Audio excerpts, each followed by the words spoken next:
Hello dear student, स्वागत है आप सभी का शुभम क्लासेस के इस नए वीडियो में। मैं संजीव सर।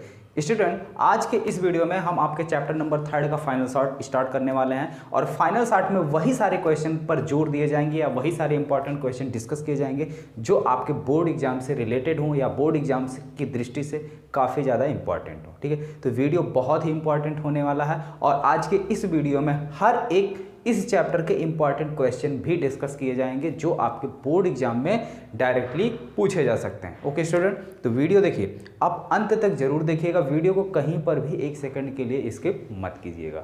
चलिए देखते हैं इस चैप्टर में कौन कौन से ऐसे क्वेश्चन हैं जो बोर्ड एग्जाम के लिए काफ़ी ज़्यादा इंपॉर्टेंट है।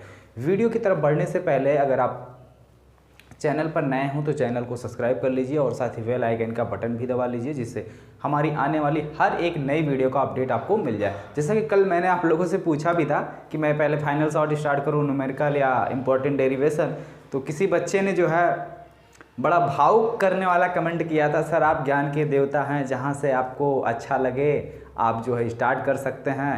वैसे भी एग्ज़ाम की तैयारी के लिए हमसे बेहतर आप जानते हैं। हमने कहा चलिए भाई ठीक है, तो हमारे समझ से जो है आप फाइनल शॉर्ट सबसे पहले देखिए, हर एक चैप्टर का फाइनल शॉर्ट क्लियर हो जाए, उसके बाद हम लोग जो है डेरिवेशन। देखो फाइनल शॉर्ट पहले इसलिए करवा दे रहा हूँ क्योंकि फाइनल शॉर्ट में भी इंपॉर्टेंट डेरिवेशन को डिस्कस करता हूँ और अलग से फिर डेरिवेशन को आपको डिस्कस करा दूंगा, तो डेरिवेशन 2 बार हो जाएगा, आपका मजबूत हो जाएगा अच्छे से।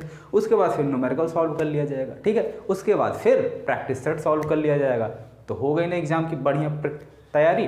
तो चलिए देखते हैं, जितने भी लोग वीडियो को देख रहे हैं वीडियो को लाइक कर दीजिए। चलिए बढ़ते हैं वीडियो की तरफ। देखिए इस चैप्टर में कुछ इंपॉर्टेंट क्वेश्चन है जिसे हम डिस्कस करेंगे, बाकी सारी चीज़ें ओरली डेफिनेशन में आप जो है उसको पढ़ सकते हैं।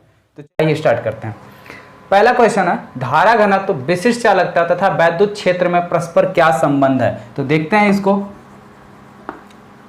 Answer number 1।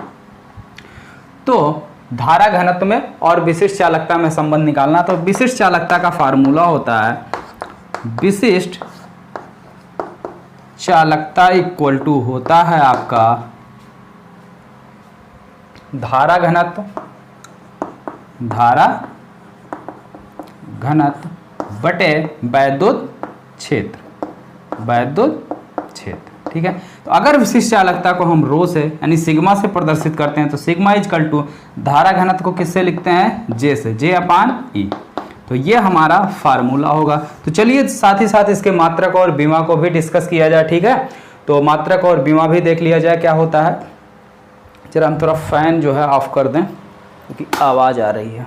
चलिए ठीक है, ऑफ हो गया, ठीक। चलिए तो सबसे पहले अगर इसको हमें मात्रक देखना है तो यहाँ पे देखेंगे जे का क्या मात्रक बनेगा और ई का क्या मात्रक बनेगा। तो अगर हम जे को देखें, जे क्या हमारा धारा घनत्व, और धारा घनत्व जे इजकल टू क्या होता है, आई बाई ए। तो जे का मात्रक क्या बन गया, आई का मात्रक क्या हुआ, एम्पियर, और ए क्या होता है, एरिया, ठीक है, क्षेत्रफल। तो इसका मात्रक क्या होता है, मीटर स्क्वायर, ठीक है। तो जे का मात्रक क्या हो गया, एम्पियर मीटर स्क्वायर बटे ई हमारा क्या, वैद्युत क्षेत्र है। तो वैद्युत क्षेत्र की बीमा क्या होती है, वैद्युत क्षेत्र की जो बीमा होती है वो क्या होती है, न्यूटन बटे कूलाम। क्या होती है, न्यूटन बटे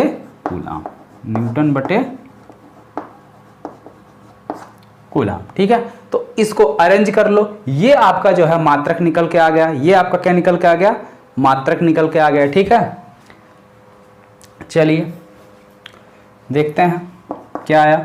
और इसी को हम एक चीज और शॉर्ट फॉर्म में, इसी को जो है हम ये बोलते हैं, महो बोलते हैं शायद, महो, ठीक है, महो अपान मीटर, ठीक है, महो पर मीटर। तो विशिष्ट चालकता रो का जो मात्रक होता है वो महो पर मीटर होता है, ठीक है, महो पर मीटर।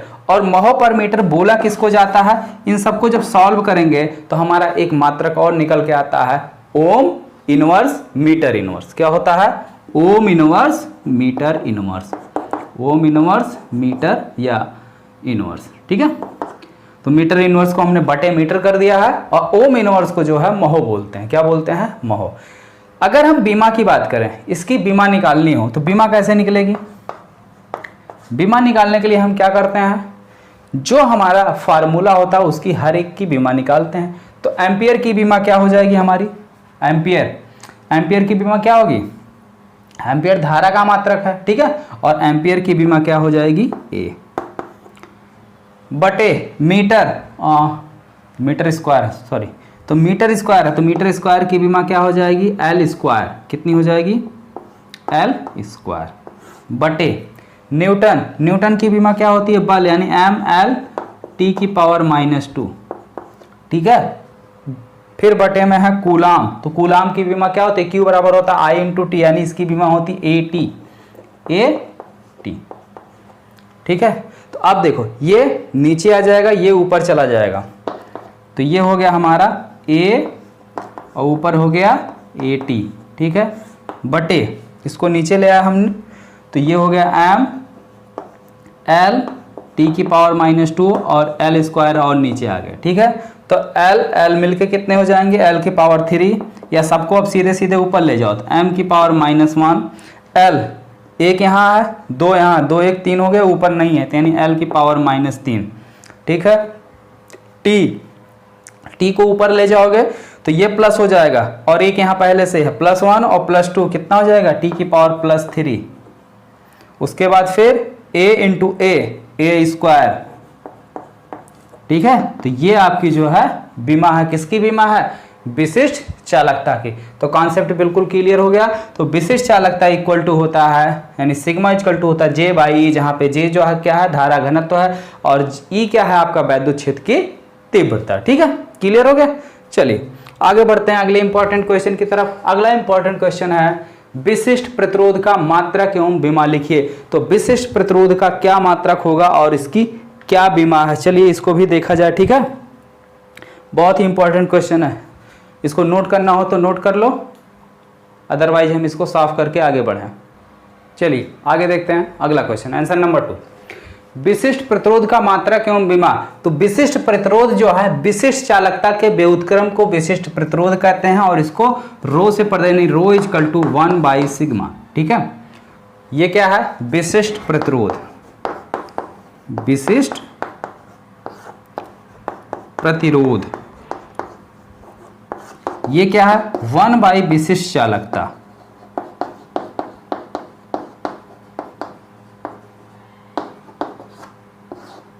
ठीक है, विशिष्ट चालकता। तो एक चीज और याद रखिए कि अगर इसका मात्रक पूछा है, इसका मात्रक का मतलब क्या हो गया? 1 बटे इसका मात्रक, तो इसका मात्रक क्या निकल गया? इसका मात्रक क्या अभी भी बताया गया? 1/O, क्या इसका मात्रक बताया हमने? ओम इनवर्स मीटर इनवर्स, यानी ओम इनवर्स मीटर इनवर्स। तो इनवर्स लगा, यानी ये जब ऊपर जाएगा तो पावर आपकी पॉजिटिव हो जाएगी, तो क्या हो जाएगा? ओम मीटर, ठीक है। तो ये जो है आपकी क्या हो गई? विशिष्ट प्रतिरोध का मात्रक, ठीक है। ये आपका हो गया विशिष्ट प्रतिरोध का मात्रक। तो विशिष्ट प्रतिरोध का मात्रक क्या आ गया? ओम मीटर। बीमा क्या हो जाएगी? बीमा भाई क्या होगी? इसकी बीमा अभी अभी निकाली गई थी, तो इसकी बीमा कितनी निकाली गई थी? 1/m की पावर -1, l की पावर -3, t की पावर +3 और a की पावर कितनी निकाली गई थी भाई? a की पावर 2 निकाली गई थी ना? हाँ, शायद ऐसे ही समथिंग निकाला गया था, ठीक। तो ये आई थी हमारी किसकी? विशिष्ट चालकता की बीमा। तो विशिष्ट प्रतिरोध की बीमा, अब इसको ले जाओ ऊपर, तो m की पावर माइनस में है तो प्लस में हो जाएगी, l की पावर भी माइनस में है तो प्लस में हो जाएगी, और जो प्लस में है वो माइनस में हो जाएगा, ठीक है। तो ये आपकी बीमा हो गई, किसकी बीमा हो गई? विशिष्ट प्रतिरोध की, ठीक है। क्लियर? आंसर नंबर 2 एकदम क्लियर हो गया। चलिए आगे बढ़ते हैं अगले क्वेश्चन की तरफ। क्वेश्चन नंबर 3, किरचॉफ का नियम। बहुत ही इंपॉर्टेंट है, क्योंकि किरचॉफ के बिना किरचॉफ के नियम के ना तो आप व्हिटस्टोन सेतु जो है सॉल्व कर सकते हैं, या उसके फार्मूले को नहीं ड्राइव कर पाएंगे, और ना ही आप विभव मापी, ठीक है। तो किरचॉफ का नियम बहुत ही इंपॉर्टेंट है। किरचॉफ ने 2 ही नियम दिए थे, ठीक है। एक जो है संधि का नियम था और दूसरा बंद पास का नियम। तो देखते हैं आंसर नंबर 3।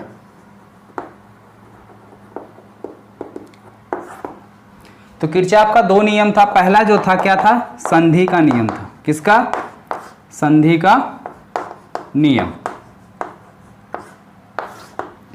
तो ये होता क्या है कि किसी भी संधि पर समस्त धाराओं का बीजगणितीय योग क्या होता है? शून्य होता है। ये इनके पहले नियम का स्टेटमेंट है।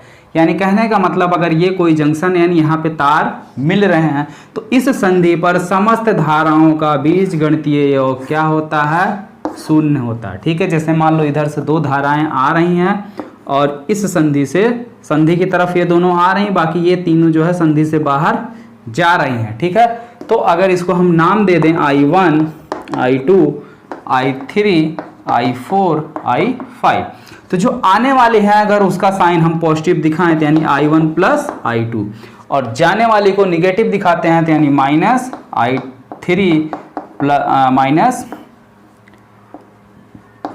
I4 minus I5 equal to क्या होता है? 0। यही इनका नियम है, या इसी को बोलते हैं समेशन I इक्वल टू 0। यानी किसी भी संधि पर समस्त धाराओं का बीजगणितीय योग शून्य होता है। दूसरा नियम बंद पास का नियम या लूप का नियम। ठीक है, बंद पास का नियम या लूप का नियम।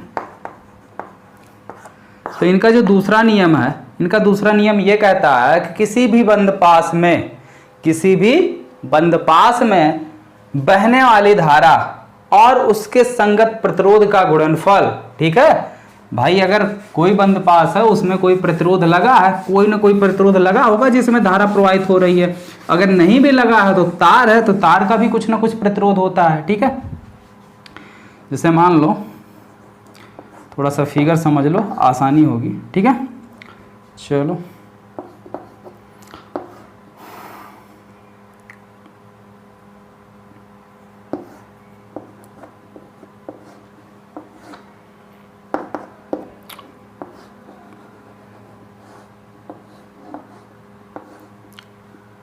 ठीक है, ये आपका R1 हो गया, ये आपका R2 हो गया, ये आपका बंद पास 1 हो गया और ये आपका बंद पास क्या हो गया? 2 हो गया। ठीक है, तो अब देखो इसमें मान लेते हैं हमारी I धारा प्रवाहित हो रही, या इसको यहाँ लगा दो और बैटरी को एकदम नीचे लगा दो। ठीक है, चलो तो देखिए ये आपका बंद पास 1 हो गया और ये आपका बंद पास क्या हो गया? 2 हो गया। तो अगर इसमें धारा प्रवाहित हो रही, पहले पास को हम देखें तो पहला पास आपका यही है ना, इसमें धारा प्रवाहित हो रही, इसमें धारा की दिशा इस डायरेक्शन में है और इसमें धारा की डायरेक्शन क्या है? इस साइड है। ठीक है भाई, यहां से धारा निकली और यही धारा इसमें भी गई और यही धारा, ये धारा यहाँ पे 2 पार्ट में डिवाइड हो गई। ठीक है, I1 अगर इधर से I निकल ली तो इधर I1 हो गया, इधर I2, इधर I1 गई, इधर I2। तो I2 इंटू R1 बंद पास 1 के लिए I2 इंटू R1, यहाँ पे धारा की दिशा इस साइड है और यहाँ पे धारा की दिशा किस साइड है? ये धारा भी हमारी क्या है? इसी साइड बह रही है। Plus I1 into R2 equal to इसमें लगे हुए EMF, इसमें कोई बैटरी आपकी लगी है? बंद पास 1 में कोई बैटरी नहीं लगा, तो इक्वल टू क्या हो गया? 0। ठीक है, बंद पास 2 के लिए अगर हम देखें सेकंड के लिए, तो इसमें एक ही प्रतिरोध आपका लगा है, कौन? I1 और इंटू R2 इक्वल टू, अगर इस बैटरी का विद्युत वाहक बल V माने तो इक्वल टू क्या हो जाएगा? B। यही इनके सेकंड नियम है। तो ये किरचॉफ का क्या है? सेकंड नियम है। ठीक है, क्लियर हुआ एकदम से? चलिए आगे बढ़ते हैं अगले क्वेश्चन की तरफ। क्वेश्चन नंबर 4 काफी इंपॉर्टेंट क्वेश्चन है, बहुत पूछा जाता है। धारा तथा अनुगमन वेग में संबंध। धारा और अनुगमन वेग में क्या संबंध है? तो धारा और अनुगमन वेग में जो संबंध है वो I बराबर NEAVD होता है, लेकिन इसको प्रूफ कैसे करोगे? तो ध्यान से देखिए, बहुत ही इंपॉर्टेंट है और इंटरेस्टिंग भी है। ठीक है, आंसर नंबर 4।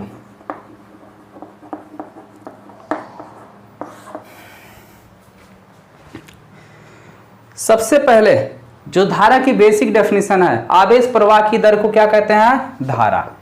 I बराबर Q बाई टी, समीकरण नंबर 1। ठीक है, अब जैसे मान लो ये कोई हमारा चालक तार है, ठीक है, ये कोई चालक तार है और इसके क्रॉस सेक्शन एरिया का क्षेत्रफल कितना है? A है। इसमें जो इलेक्ट्रॉन है यानी आवेश इसमें प्रवाहित होगा तभी तो विद्युत धारा मिलेगी, है कि नहीं? तो अगर मान लेते हैं इसमें जो प्रवाहित आवेश यानी जो इलेक्ट्रॉन है, हर एक आवेश का जो वेलोसिटी है हमने मान लिया कितना है? Vd है। वेलोसिटी कितनी मान ली है? Vd है। और हमने ये भी मान लिया है कि इसमें उपस्थित कुल मुक्त इलेक्ट्रॉनों की संख्या जो है कितनी है? स्मॉल n है, स्मॉल n है। ठीक है, और इसके क्रॉस सेक्शन एरिया का क्षेत्रफल जो है वो कितना है? A है। तो एक सेकंड में इसके क्रॉस सेक्शन एरिया से गुजरने वाले कुल इलेक्ट्रॉनों की संख्या क्या होगी? एक सेकंड में इससे कितने इलेक्ट्रॉन गुजरेंगे? तो भाई कितने इलेक्ट्रॉन गुजरेंगे? NaVd। कितने गुजरेंगे? NaVd। तो एक सेकंड में इसके क्रॉस सेक्शन एरिया से गुजरने वाले कुल इलेक्ट्रॉनों की संख्या यानी कुल आवेश जो होगा वो आपका हो जाएगा NaVd। ठीक है, NaVd ये तो आपकी कुल संख्या हो गई, और E क्या है? आपका इलेक्ट्रॉन है यानी इलेक्ट्रॉनों की संख्या। ठीक है, क्लियर हो गया? तो NeAVd, तो ये एक सेकंड में है, तो अगर इसको हम t सेकंड तक प्रवाहित करें तो t सेकंड में गुजरने वाले कुल आवेश कितना हो जाएगा? ठीक है, एक सेकंड में ये गुजरने वाला आवेश है या इलेक्ट्रॉनों की संख्या। या अगर अभी भी देखिए कोई डाउट अगर आपको लग रहा है तो एक फार्मूला जानते हो, क्या जानते हो? Q बराबर Ne। ठीक है, Ne। तो नंबर ऑफ इलेक्ट्रॉन, कुल इलेक्ट्रॉनों की संख्या कितनी हो जाएगी? NeAVd। यानी अगर इसकी स्पीड, जैसे मान लो कोई आदमी 2 किलोमीटर पर आवर की चाल से चल रहा, तो वो एक सेकंड में एक घंटे में कितनी दूरी कवर करेगा? 2 किलोमीटर न कवर करेगा। ठीक है, तो 2 किलोमीटर वो कवर किया।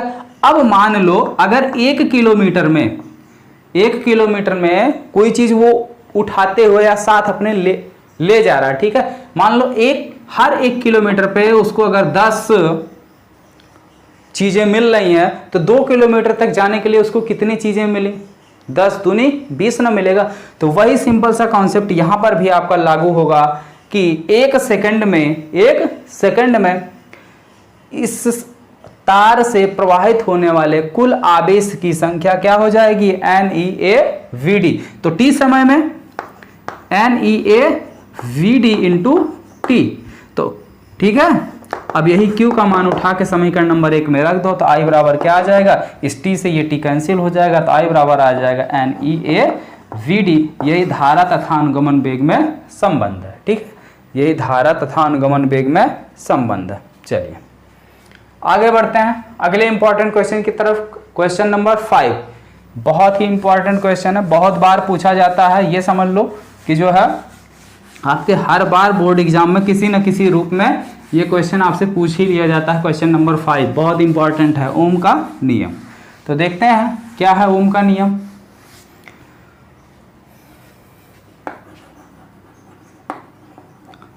आंसर नंबर 5 ओम का नियम।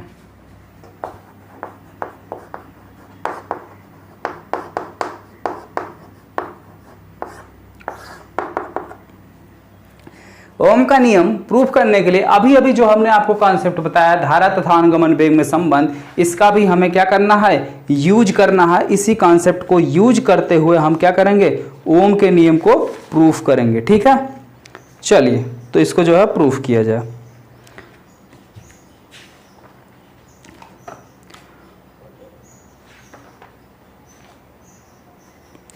सबसे पहली बात कि जो आपका ओम का नियम प्रूफ करना है उसमें ये जो संबंध हमें यूज करना है, क्या अभी भी हमने आपको बताया? I बराबर NeAVd। इसको चुपचाप बना लो समीकरण नंबर 1।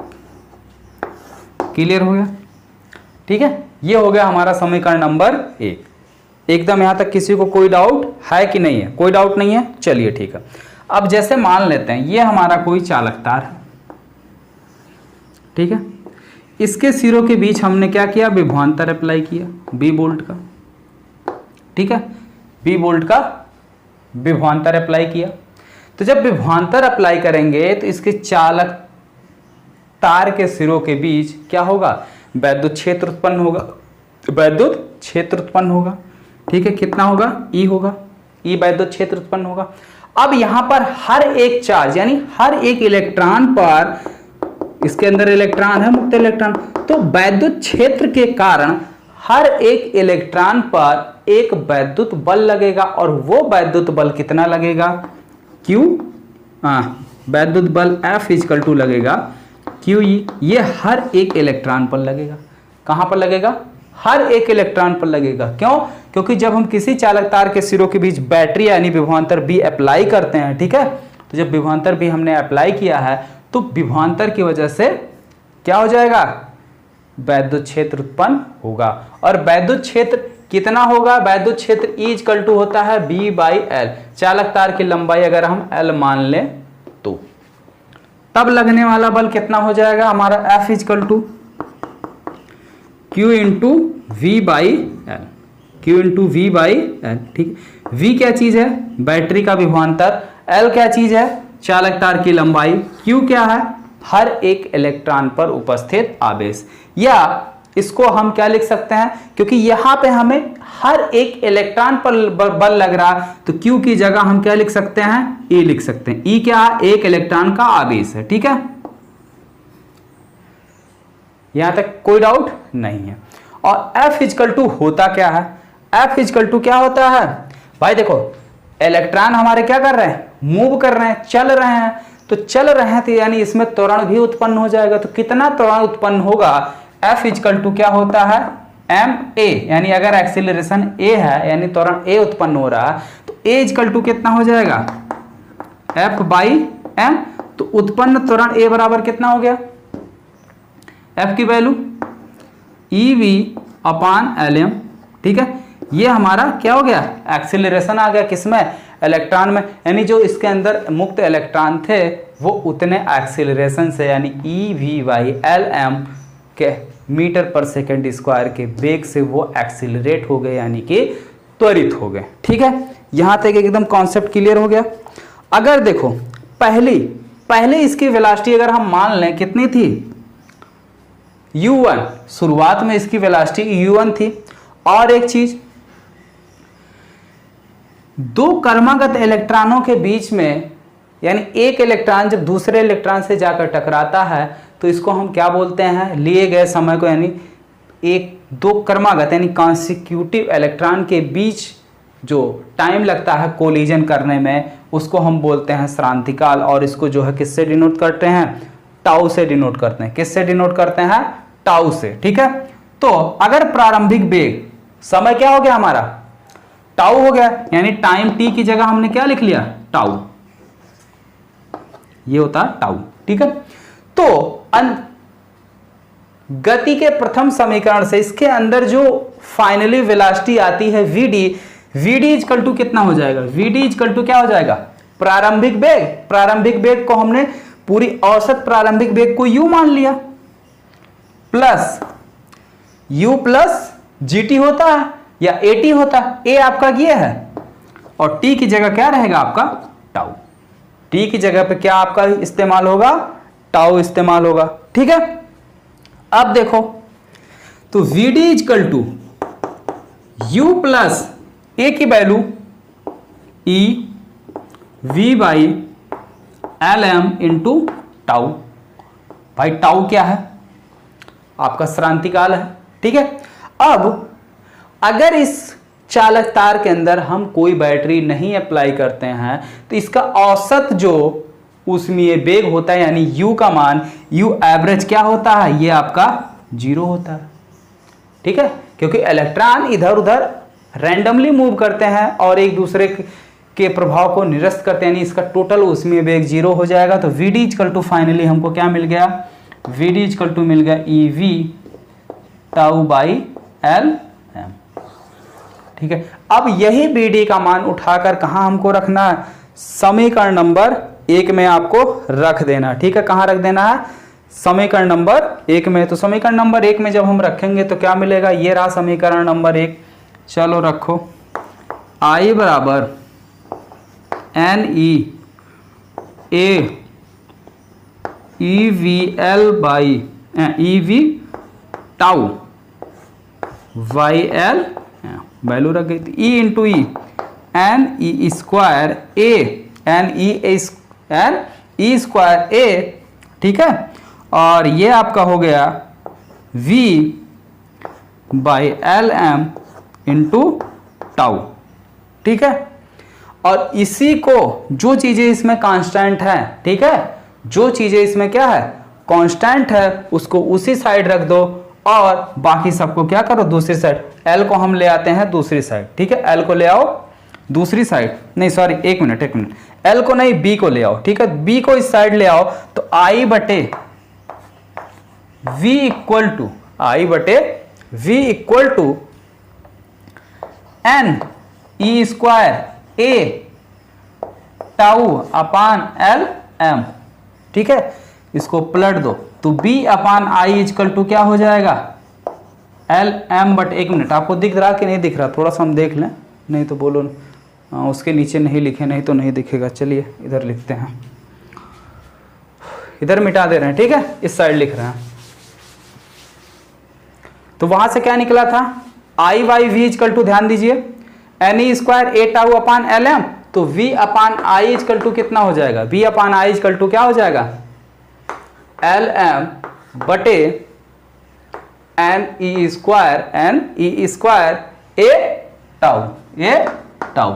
और ये सारी चीजें आपकी कांस्टेंट है, क्या है, ये कांस्टेंट है, यानी एक नियतांक है। क्या है, नियतांक। कैसे नियतांक है, ध्यान दो, जो चालक तार आपकी ली गई है उसकी लंबाई हम नहीं बदल रहे हैं, ये ओम के नियम की पहली शर्त है। दूसरी, m इलेक्ट्रॉन का द्रव्यमान है, इलेक्ट्रॉन का द्रव्यमान भी नहीं बदलेगा, ठीक है। n इलेक्ट्रॉनों की संख्या है तो वो भी नहीं बदलने वाली है। E एक इलेक्ट्रॉन का आवेश है, ये भी नहीं बदलने वाला है। A तार के क्रॉस सेक्शन एरिया का क्षेत्रफल है, ये भी आपका वही रहेगा, जब तार ही वही है तो क्षेत्रफल भी वही रहेगा। टाउ क्या, श्रांतिकाल है, यानी दो क्रमागत इलेक्ट्रॉनों के बीच टकराने में समय टाउ है, ठीक है, तो वो भी नहीं बदलेगा। तो यानी B upon I equal to क्या मिला हमको, नियतांक। और यही जो है क्या है, ओम का नियम है, और इसी नियतांक को हम R से डिनोट करते हैं, ठीक है। तो क्वेश्चन नंबर 5 क्लियर हो गया। अगर किसी को इसमें कहीं डाउट हो तो बिल्कुल पूछ सकते हो कमेंट बॉक्स में, ठीक है। हम अगली क्लास में, यानी अगले जो हमारा सेशन होगा इंपॉर्टेंट क्वेश्चन का, उसमें जो है इसको हम डिस्कस कर देंगे, ठीक है। चलिए आगे बढ़ते हैं अगले क्वेश्चन की तरफ। क्वेश्चन नंबर 6, व्हिटस्टोन सेतु। देखते हैं भाई व्हिटस्टोन सेतु क्या है।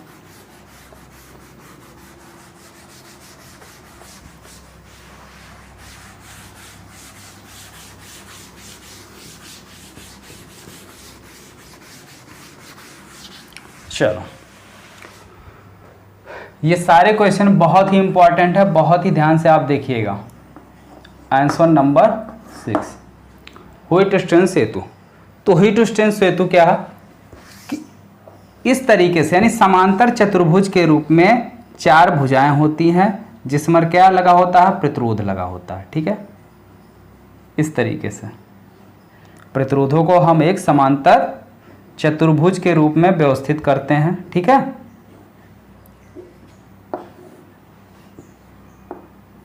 और बीच में एक गैल्वेनोमीटर लगाते हैं।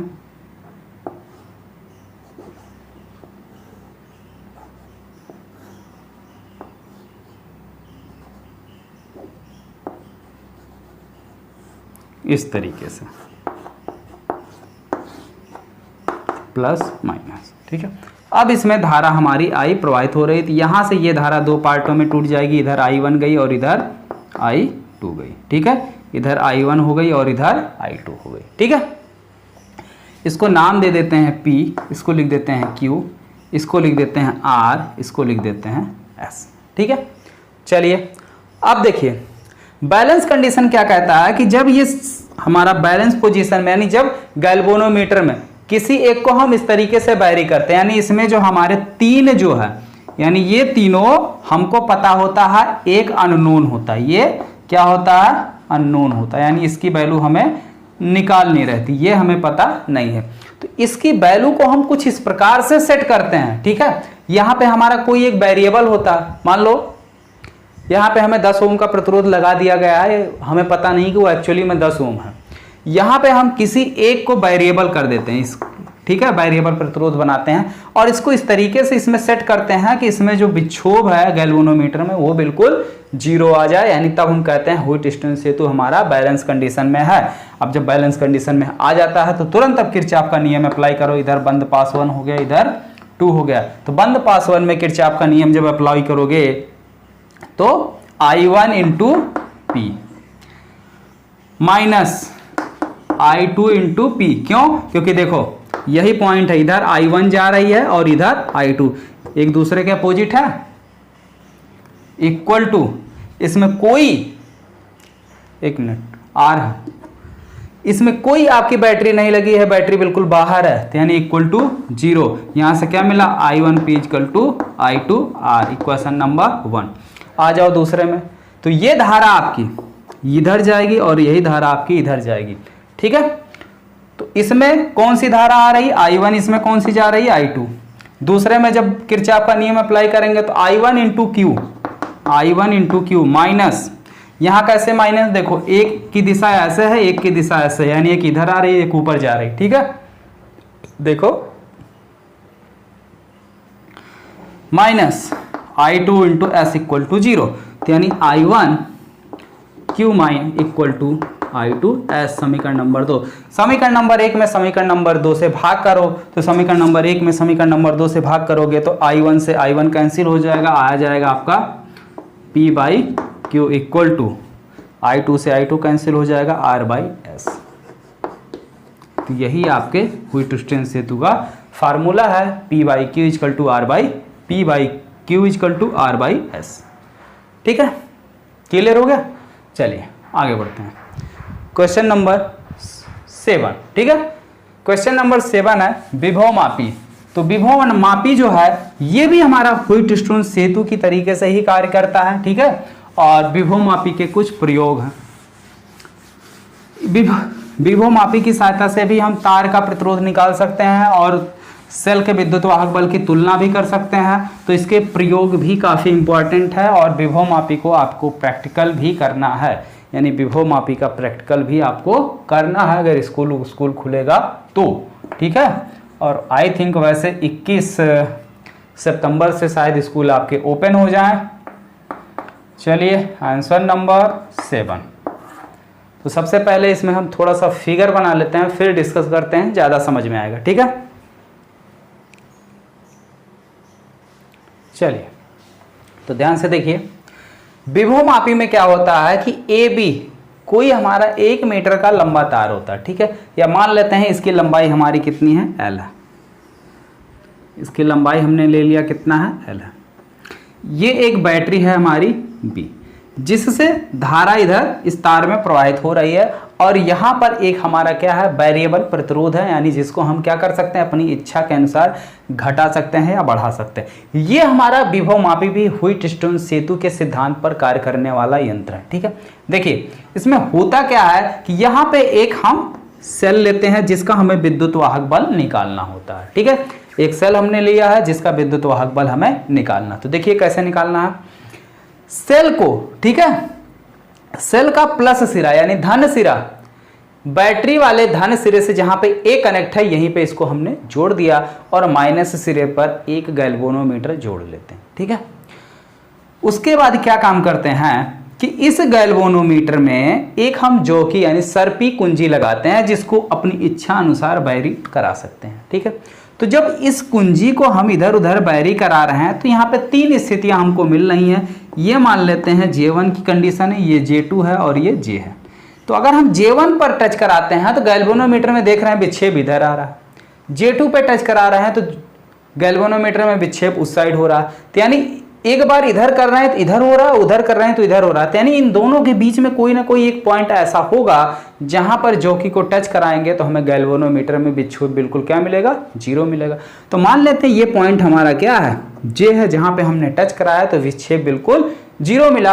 अब ये बैलेंस की कंडीशन में बिल्कुल हो गया। किसकी कंडीशन में हो गया, बैलेंस कंडीशन में हो गया।